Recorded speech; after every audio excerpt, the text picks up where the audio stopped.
자, 톡톡 바이오 메가 트렌드 시간입니다. 오늘도 이분들과 함께 이야기 해볼 텐데요. 케미컬 에너지 투자자문 차홍선 대표, 강혜경 제약시장 고문 나오셨습니다. 어서 오세요. 안녕하십니까? 네, 안녕하세요. 예. 자, 요즘에 가장 중요한 게 바로 그거 아니겠습니까? 과연 중국의 제로 코로나가 정말 완화되는 것이냐.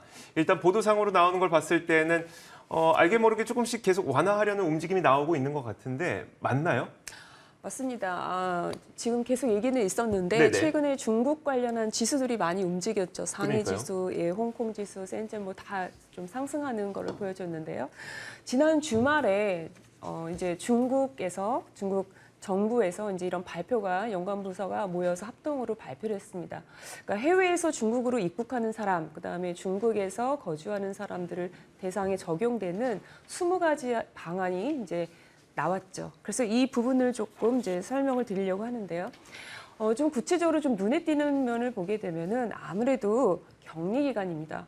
격리 기간이 21일에서 10일 그리고 8일로 이렇게 단축이 됐다. 그래서 우리가 보면은 14+7, 뭐 7+3, 5+3 이런 얘기를 해왔는데요. 시설에서 격리된 거, 그다음에 뒤에 숫자 뭐 5, 3 이런 거는 자가격리 이렇게 이해를 하시면 됩니다. 그러니까 8일로 됐고 이제 오늘부터 이제 적용이 되겠죠. 주말부터 적용이 됐을 거고 5+3으로 이제 중국은 변했다. 그래서 격리 기간이 21일에서 최대 8일까지도 지금 단축이 된 것이다. 그러니까 우리가 그 중국의 GDP 그 전년도 대비해서 성장률을 봤었을 때 2분기, 3분기가 0.4%에서 3.9%도 나왔었는데요. 그래서 중국은 봉쇄가 조금씩 해제되고 있었다. 이런 걸 좀 알 수가 있죠. 그래서 지난번 방송에서도 저희가 말씀드린 게 중국이 어떠한 준비들을 하고 있느냐. 그래서 경부용 치료제, 백신이 준비가 됐다. 파이자, 머크의 경부용 치료제 그리고 오미크론 특화 4백신은 생산이 됐을 것이다. 그다음에 재미있는 그림이 나와 있는데 네, mRNA 백신이죠. 지금 독일의 숄츠 총리가 최근에 기업인 12명과 함께 중국 시진핑 주석을 만났었습니다. 근데 이 가운데 있는 사람이 이 바이오엔테크 CEO입니다. 우그르 사인이라고 하는 우리가 알고 있는 파이자 백신 개발자입니다.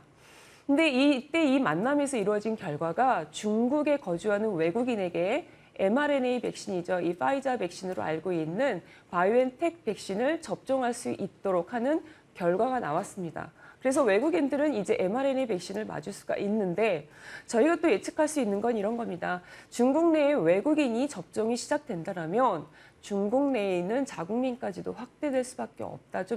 저는 좀 이렇게 내다보고 있습니다. 그래서 mRNA 백신은 더 확대가 될 것이고, 그다음에 중국에서도 개발한 mRNA 백신이 인도네시아에서 승인됐기 때문에 향후에는 중국 내에서도 접종 가능성은 있습니다. 그래서 백신, 치료제 모두 다 좀 준비가 됐다. 이렇게 보시면 되고요. 그다음에 흡입형 백신도 이제 말씀을 드렸었는데, 네. 우리가 그 상하이에서 먼저 시작이 됐죠. 접종 네네. 흡입형으로 해서 좀 편하게 이제 하는 게. 그런데 이게 텐진까지, 그다음에 텐진 외에 다른 도시에서도 이런 확대되는 것이 중국 언론을 통해서 나오고 있습니다.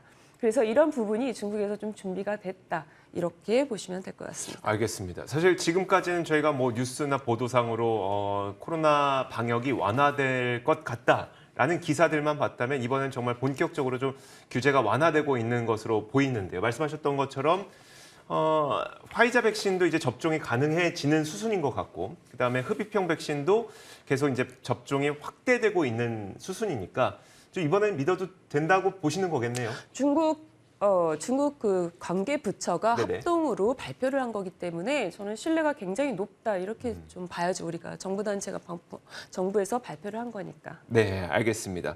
자, 그럼 그 다음으로 이제 우리가 좀 정상화되는 과정에서 생각을 해봤을 때 무엇을 좀 기대해 볼 수 있을 것이냐.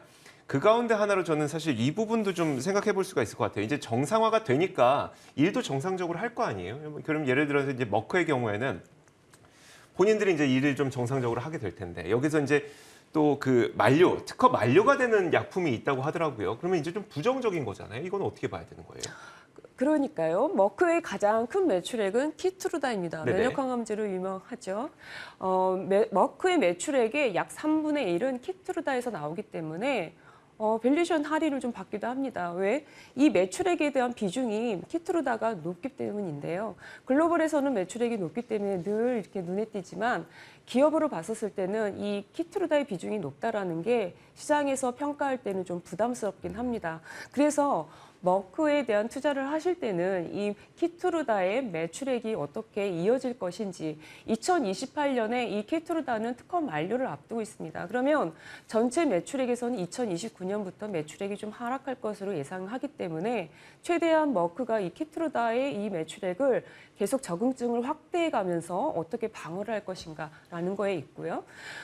이 항암도 있지만 몰루피라비르 아시죠? 머크가 몰루피라비르 감염 쪽에 있고요. 그다음에 심장질환 관련한 대사, 이런 폐동맥 고혈압에 대한 임상이 최근에 좋은 긍정적인 그 결과를 발표를 했습니다. 그러니까 조금 부담 갖고 있던 게 조금 해소됐습니다. 그러니까 이런 키트루다의 매출액의 확장성, 그다음에 다른 파이프라인, 다양한 파이프라인 안에서 이 머크에서 매출액이 어떻게 증가하는지를 보면 되는데요.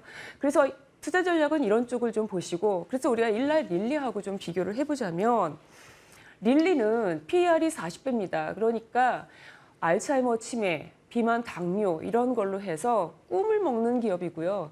그리고 머크는 지금 PER이 약 13배 정도입니다. 현실적으로 이 항암제에 대한 매출액을 잘 보면서 지금 추가되는 이 파이프라인을 보면서 머크는 가고 있다, 이렇게 보시면 됩니다.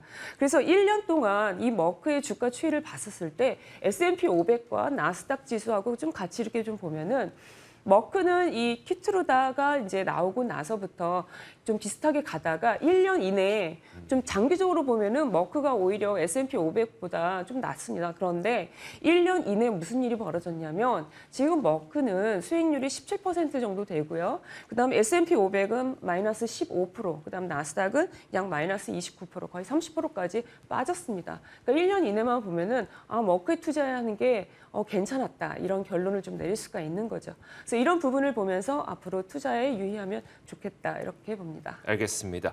자, 또 한 가지 짚어보겠습니다. 테슬라와 엑소모빌인데요. 사실 테슬라는 개인 투자자분들이 굉장히 많은 관심을 갖고 있고, 엑소모빌은 에너지 전환과 관련돼서 또 많은 투자자분들의 관심이 있습니다. 자, 이 기업들 지금 개인 투자자분들이 좀 많이 관심을 갖고 있어서 어떻게 하는 게 좋을까요? 네. 우리 앵커님께서 말씀하신 대로 이제 테슬라, 이제 엑스모빌 최근에 관심이 네네. 많아지고 있습니다. 그래서 이제 그러니까 결론적으로 말씀을 드리면은 오늘은 테슬라하고 엑스모빌도 설명을 드리겠지만 결국은 그 앵커님께서도 아침부터 쭉 이렇게 말씀하셨고 지금 시장의 화 이슈가 중국이 오프닝 될 수도 그렇죠. 있다는 거잖아요. 그래서 제가 볼 때는 오히려 그 테슬라라든지 엑스모빌도 좋지만은 제가 볼 때는 중국향 매출액이 많은 화학이라든지 한국화학이라든지 철강업종 이런 게 좀 포트폴리오를 늘리시는 게 좋겠다, 이렇게 말씀드리고 쭉 한번 설명을 드릴게요. 큰 그림으로 잠깐 설명을 드리면은 지금 보면은 국제 유가는 제가 볼 때는 추가적으로 올라가는 것보다는 횡보할 거라고 봐요. 횡보하다가 이제 하락할 거로 보는 이유 중에 하나가 보면은 지금 전 세계 자동차 몇 대가 있느냐, 한 7억 대가 있습니다. 7억 대가 있는데 전기차가 한 2,400만 대 있어요. 올해가 한 1,000만 대 팔렸죠. 그러다 보면 어떻게 돼 있냐면 한 지금 현재 한 3.4%거든요. 100대 중에 한 4대 정도가 전기차다, 이렇게 보시면 돼요. 전 세계적으로. 그러면은 사우디 오펙이 지금 현재 보면 사우디 감산 규모가 보면 2% 한다고 그랬지 않습니까? 네네. 그러면은 내년에 얼마 정도 늘냐면 내년에 더 플러스 4% 정도 늘어요. 전기차가 한 8%대까지 올라가요.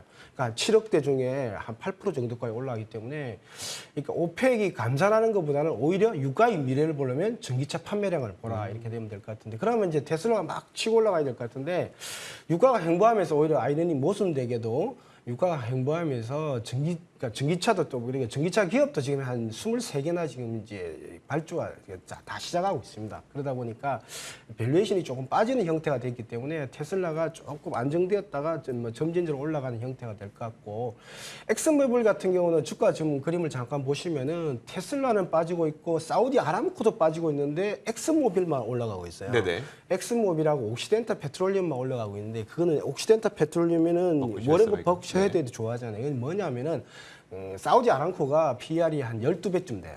근데 엑스모빌이 9배 정도밖에 안 돼. 이게 밸류에이션 트레이딩을 하고 있다. 그래서 추가적으로 좀 저평가돼 있기 때문에 상대적으로 사우디 아람코라든지 쉐브론에 대해서 저평가돼 있기 때문에 엑스모빌이라든지 옥시덴탈 페트롤리움은 조금 더 추가적인 상승 여력이 있다 이렇게 보시면 될 것 같고.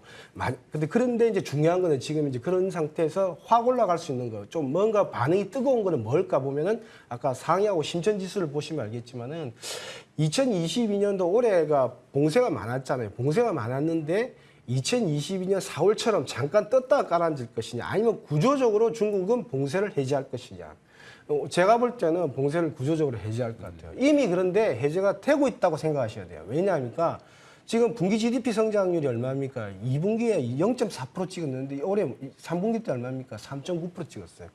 봉쇄가 말입니다. 20일에서 10일 동안 해제된 거를 시장은 인지하고 못했는데 중국은 이미 봉쇄가 해제되고 있고 10일에서 7일 추가적으로 완화를 20가지 안에 조치를 했다 이렇게 보시면 될 것 같아요. 그래서 제가 볼 때는 국제유가 천연가스 그런 가격보다는 오히려 제가 볼 때는 중국향 매출액이 비중 높은 오히려 제가 볼 때 마지막 그림이 중요한데 예를 들면은 뭐 한국의 LG화학이라든지 지금 현재 포스코 홀딩스, SK 이노베이션이 지금 시장의 반응이 쫙 제가 볼 때는 조금 뜨거워지고 있는 것 같아요. 네네. 근데 작년 실적 예를 들면 포스코 홀딩스만 봐도 작년에 당기 순이익이 얼마였냐면 7조 원 했습니다.